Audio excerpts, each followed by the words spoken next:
बागेश्वर बाबा आपके मित्र हैं। जी। हमने बड़ी सारी तस्वीरें आपके साथ देखी। जी। उनके गुरु जी से मिला मैं। उनसे हमने सवाल पूछा एक, जी। राम भद्राचार्य जी से, जी। ईश्वर उनको लंबी उम्र दे, सेहत उनकी बेहतर हो। उनसे हमने सवाल पूछा, हमने कहा बाबा आप चमत्कार पे यकीन करते हो? कहे हम नहीं करते। तो हमने कहा फिर जो लड़का करता है वो? तो कहे कुछ होगा।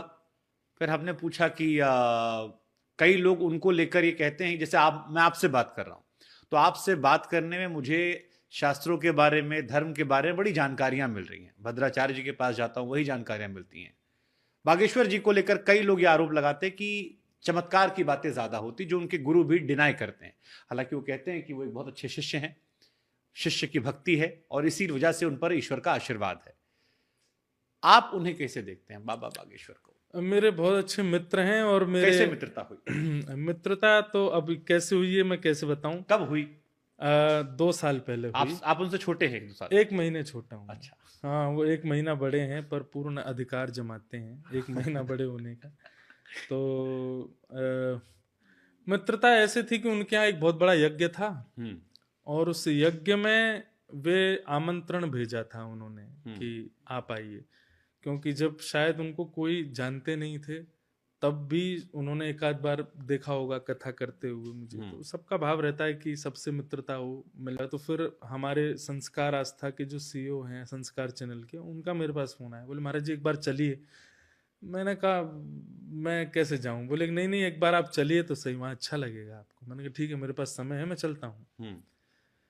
तो निश्चित मानिए मैं उनका प्रभाव देखने नहीं गया था और मुझे ये भी नहीं पता था। संदेह था पहले? थोड़ा तो सबको ही रहता। मैं तो उनको खुद बोलता हूँ कि महाराज जी आपसे पहली बार मिलने में सबको संदेह होता ही है। तो इसलिए कोई आपको परखने आए तो आप नाराज मत हुआ करो। मैंने कि हो सकता है भाई, सबको सबके लिए नई बात है। मैंने कि मैं भी परखने तो नहीं पर मैं देखने आया था है क्या।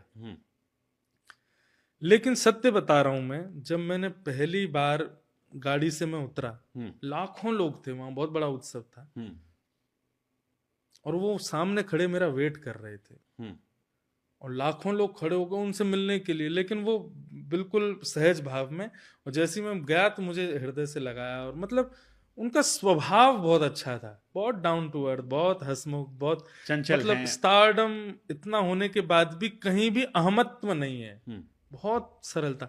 हम बहुत जल्दी समझ जाते हैं लोगों को, जरा सी पॉपुलैरिटी मिलने पर उसकी हालत क्या होती है दिख जाता है। लेकिन उनके अंदर वो मुझे नहीं दिखा। वो बहुत स्थिर थे अपनी सहजता पर, सरलता पर।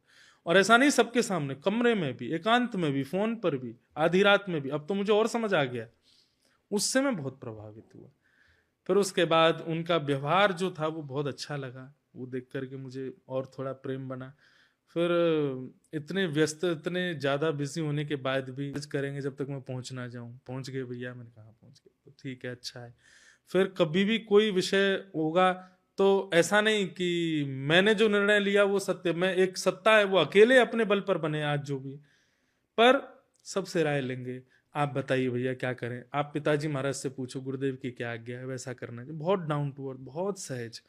अब बात आती है उनके जो चमत्कार की, जो असल विषय है जिसको लेकर लोगों की आप दिलचस्पी अब बहुत है। लोग क्या, आप भी तो मेरी भी आनंदित जिज्ञासा हैं। है। हाँ, मैं जिज्ञासा। धार्मिक व्यक्ति हूं। हाँ। जैसे मैंने कहा ना, आप आए कई बार, जैसे मेरे साथ रहा। मैं आपको उदाहरण देता हूं, मैंने कई साल, क्योंकि मैं भी धार्मिक व्यक्ति हूं, मैं भी रामलला की जन्मभूमि से आता हूं, संसार के सारे जितने तीर्थ स्थान हैं वहां जाता हूं, बिना स्नान के खाना नहीं खाते, सारी चीजें हम भी करते हैं। कई बार बाबा बागेश्वर से मुलाकात का मौका रहा, लेकिन लोगों ने कहा आपको जाके चरणों में बैठना होगा। मैंने कहा मैं बैठ जाऊंगा, लेकिन मुझे यकीन तो हो जाए। अगर वो शक्ति ऐसी है जिस पर मेरा विश्वास आता है तो मुझे क्या दिक्कत है। मैं भद्राचार्य जी के पास गया, उनसे मिला, मुझे एहसास था, उनकी बातों से उनमें प्रभावित था। तो कई बार आप भी चाहते हो कि आपको भावना समझ में आए, तो इसीलिए मैंने सवाल आपसे पूछा, क्योंकि आपके मित्र हैं, आपसे बेहतर, और आप खुद आध्यात्मिक व्यक्ति हैं। जी जी। तो देखिए, एक प्रसंग मैं आपको छोटा सा सुनाऊं। भगवान कृष्ण जब कंस को मारने के लिए जा रहे थे तो अक्रूर जी उनको लेके जा रहे थे। तो ठाकुर जी को देख लिया, सुंदर है, सब कुछ है, पर अक्रूर जी के मन में एक संशय बना हुआ था, ये कंस को मार पाएंगे? कंस के अंदर हजारों हाथियों का बल है, ये इतना कोमल सा बालक, इतने सुंदर इसके चरण, इतना प्यारा स्वरूप, इतना सबका लाडला, ब्रजवासी सब रो रहे हैं 3 दिन के लिए जाने की कह के, तो इतने व्याकुल हो गए। ये कंस का बाल भी बांका कर पाएंगे? ठाकुर जी पीछे बैठे बैठे समझ गए कि बोले कि ये अक्रूर जी को संशय हो रहा है मन में। एक जगह अचानक अक्रूर जी ने रथ रोका और रथ रोक करके अक्रूर जी बोले मैं थोड़ा यमुना जी में स्नान कर लेता हूँ। भगवान बोले हाँ जाओ करो। अक्रूर जी बिल्कुल सहज हो गए, वो उनको विश्वास हो गया कि ये बालक कंस को मार नहीं बल्कि मुझे तो लगता है इसको बचाना पड़ेगा कंस से। चंचलता इतनी उनमें, ठाकुर जी में। जैसे ही अक्रूर जी महाराज ने यमुना जी में डुबकी लगाई, वही रूप, वही स्वरूप, वैसी ही आकृति शंख चक्र गदा पद्म धारण करके उनको यमुना जी के भीतर दिखाई दी और शेष नाग पर पौड़े हैं ठाकुर जी। जब अक्रूर जी ने वो दृश्य देखा तुरंत बाहर आए। बाहर आकर के जब अपने रथ पर देखा तो वही चंचल बालक इधर से इधर कूद रहे हैं, फुदक रहे हैं, उछल रहे हैं, सब क्रिया कर रहे हैं। फिर दोबारा भीतर जाके देखा तो फिर से वही रूप। बाहर आकर के देखा तो वही चंचल बालक। तीसरी बार जब भीतर देखा तो कुछ नहीं देखा, बाहर देखा तो वही ठाकुर जी चतुर्भुज रूप में दिखाई दी। लेकिन 1 मिनट के बाद वो सब ओझल हो गया, कुछ भी नहीं था। ये बात मैंने क्यों बताई? कभी कभी ठाकुर जी ने भी किसी के चित्त में अपनी सत्ता को विशिष्ट करने के लिए कभी कभी चमत्कार दिखाया। तस्मात् केनापि, मैंने अभी एक श्लोक बोला था कि किसी भी उपाय से मन भगवान में लगना चाहिए। कहीं वो प्रवचन का माध्यम ले लेता है, कहीं वो तीर्थ यात्रा दर्शन का माध्यम ले लेता है, कहीं वो संगति का माध्यम ले लेता है, कहीं पर चमत्कार का माध्यम।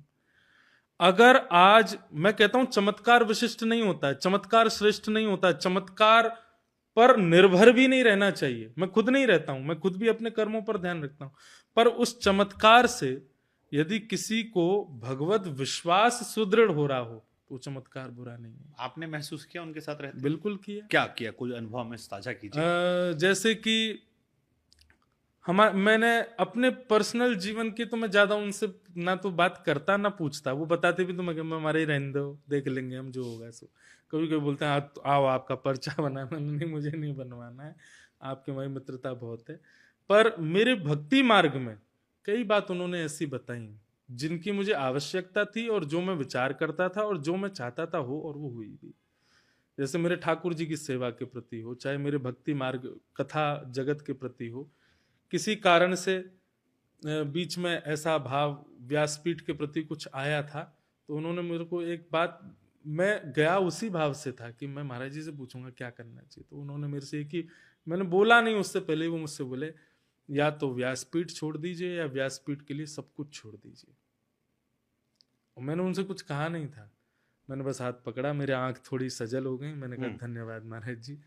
तो दोनों परिपेक्ष हैं, उनके बालाजी की कृपा है उन पर, और यदि इस कृपा से वो आज के आप उनके साथ, अभी मेरी कथा है उनके यहाँ 1 से 7 मार्च तक, जो वो कन्या विवाह करते हैं शिवरात्रि पर, मेरी ही कथा है वहाँ पर।